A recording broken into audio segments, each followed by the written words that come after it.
Click करें subscribe button पे, साथ ही साथ बेल आइकन पे, ताकि आपको मिल सके मेरी वीडियो का सबसे पहले नोटिफिकेशन।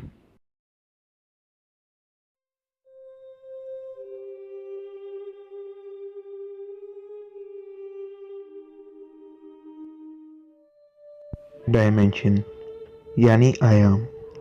जिस तरह हम किसी भी चीज़ को मापते हैं, जैसे करंट को एम्पेयर में, लंबाई को मीटर में, टेम्परेचर को केल्विन में, उसी तरह यूनिवर्स में हो रही किसी भी घटना को हम डायमेंशन यानी आयाम में मापते हैं।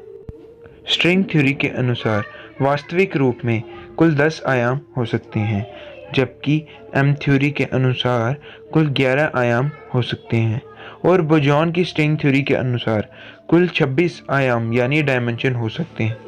दोस्तों, अगर आपने पहले 10 आयामों को समझ लिया तो आगे आने वाले सभी डायमेंशंस को आप इमेजिन कर लेंगे। दोस्तों, आप देख रहे हैं डिस्कवर साइंस। समझने के लिए वीडियो को लास्ट तक देखें। Welcome to discover science.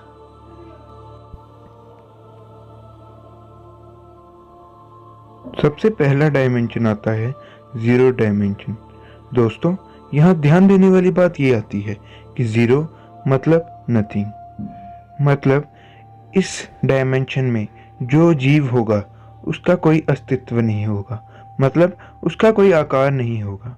समझने के लिए हम एक डॉट मान लेते हैं जो जीरो डायमेंशन का है। मान लीजिए प्रकृति का कोई बनाया हुआ जीव इस जीरो डायमेंशन में है। ना ही वो आगे जा सकता है और ना ही पीछे, ना वो दाएं जा सकता है ना ही बाएं, ना ही वो अपनी जगह पे घूम सकता है। दोस्तों, आगे आने वाले सभी डायमेंशन का आधार जीरो डायमेंशन ही है। इसके बाद आता है फर्स्ट डायमेंशन। दोस्तों, मान लीजिए 2 पॉइंट हैं जो है जीरो डायमेंशन के हैं। अगर हम उन्हें जोड़ देते हैं तो इस स्थिति में वह जीव आगे और पीछे दोनों जगह जा सकता है। इसी स्थिति को फर्स्ट डायमेंशन कहेंगे। कैसा हो दोस्तों कि वह जीव आगे जाने के साथ साथ दाएं और बाएं भी जा सके, तो वह सेकंड डायमेंशन कहलाएगा। दोस्तों, इसके बाद आता है थर्ड डायमेंशन। अब आप उस जीव की जगह खुद को मान लें और इस 3 डायमेंशनल दुनिया में देखें। आप इस 3 डायमेंशनल दुनिया में कहीं पे भी जा सकते हैं, ऊपर नीचे दाएं बाएं आगे पीछे कहीं पे भी। कैसा हो दोस्तों कि हम थर्ड डायमेंशन के साथ साथ समय को जोड़ दें, तो वह हमें फोर्थ डायमेंशन देगा। दोस्तों, समय अनंत है, मतलब इनफाइनाइट है। दोस्तों, समय हर पल बदलता जा रहा है।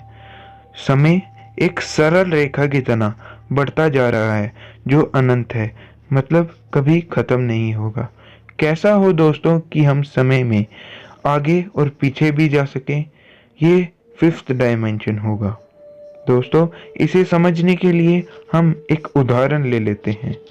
मान लीजिए कि अभी आपको अपना कैरियर चूज करना है। आपके पास 2 ऑप्शन हैं। आपका पहला ऑप्शन है कि आप साइंटिस्ट बनना चाहते हैं और साथ ही साथ आप आर्मी में भी जाना चाहते हैं। दोस्तों, इस फोर्थ डायमेंशनल दुनिया में आप इनमें से एक ही ऑप्शन चूज कर सकते हैं। आप चाहते तो आप आर्मी में जा सकते थे, या फिर आप चाहें तो आप एक साइंटिस्ट बन सकते थे। दोस्तों, लेकिन फिफ्थ डायमेंशन में आप ये दोनों काम एक साथ कर सकते हैं, लेकिन इस स्थिति में 2 अलग अलग पैरेलल दुनिया होंगी, जिनमें एक में आप साइंटिस्ट होंगे और एक में आप आर्मी में होंगे। दोस्तों, यही फिफ्थ डायमेंशन है। अब आता है सिक्स डायमेंशन। कैसा होता दोस्तों कि आपका आर्मी वाला व्यक्ति आपके साइंटिस्ट वाले पितृ से मिल पाता।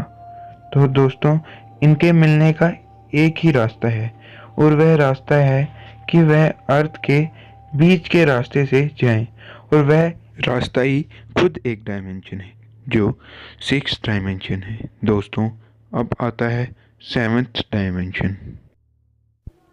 दोस्तों, हमारा ये ब्रह्मांड यानी यूनिवर्स अनंत है, यानी इनफाइनाइट है। इसका कोई एंड पॉइंट नहीं है। कैसा हो दोस्तों कि ये हमारा अनंत ब्रह्मांड एक जीरो डायमेंशन बन जाए, मतलब एक नथिंग पॉइंट बन जाए। दोस्तों, इस नथिंग पॉइंट के अंदर बाकी के 6 डायमेंशन तो ठीक से काम कर रहे होंगे। दोस्तों, मान लीजिए कि हमारे यूनिवर्स की तरह ही एक और इनफाइनाइट यूनिवर्स है जो जीरो बन गया है, और हम अपने यूनिवर्स से उस यूनिवर्स में जाना चाहते हैं। तो जो हम अपने यूनिवर्स से उस यूनिवर्स में जाने से का रास्ता लेंगे तो वह एक डायमेंशन है, और वही 7th डायमेंशन है। अब आता है 8th डायमेंशन। जैसा कि हमने 2nd डायमेंशन में देखा था कि हम आगे जाने के साथ साथ दाएं और बाएं भी जा सकते थे, उसी तरह 8th डायमेंशन में भी हम आगे जाने के साथ साथ दाएं बाएं जाकर किसी तीसरी और चौथी यूनिवर्स में भी जा सकें। दोस्तों, जो हम रास्ता अपने यूनिवर्स से उस यूनिवर्स में जाने के लिए लेंगे वही एक डायमेंशन है, और वह 8th डायमेंशन है। अब आता है 9th डायमेंशन। दोस्तों, जैसा कि हमने 3rd डायमेंशन में जाना था, हम ऊपर नीचे दाएं बाएं कहीं भी जा सकते, उसी तरह अपने यूनिवर्स से किसी अन्य यूनिवर्स में जाने वाले रास्ते को ही हम 9th डायमेंशन कहेंगे। दोस्तों, इस 9th डायमेंशन के बाद आता है 10th डायमेंशन। दोस्तों, जैसा कि हमने 4th डायमेंशन में जाना था कि 3rd डायमेंशन के साथ जब समय जुड़ जाता है तो वह हमें 4th डायमेंशन देता है, उसी तरह जब 9th डायमेंशन के साथ समय जुड़ जाता है तो वह हमें 10th डायमेंशन देता है। जब हम अपने यूनिवर्स से किसी भी यूनिवर्स में पलक झपकते ही पहुंच जाए तो उसे ही 10th डायमेंशन कहेंगे। दोस्तों, अब ये 10 आयामों को जान लेने के बाद कुछ सवाल सामने आते हैं, जैसे कि क्या 10 ही आयाम होते हैं? तो दोस्तों, इसका जवाब है नहीं, क्योंकि बोजॉन की स्ट्रिंग थ्योरी के मुताबिक कुल 26 आयाम हो सकते हैं।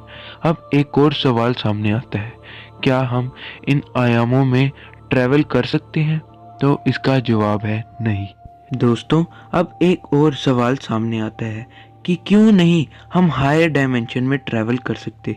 तो दोस्तों, अगर हम अपनी बॉडी को देखें तो वह एक 3 डायमेंशनल ऑब्जेक्ट है, और हायर डायमेंशन में वही चीज़ ट्रैवल कर सकती है जो 1 डायमेंशनल है। दोस्तों, अगर हम अपनी बॉडी के छोटे से छोटे एटम को भी देखें तो वह भी एक 3 डायमेंशनल ऑब्जेक्ट है।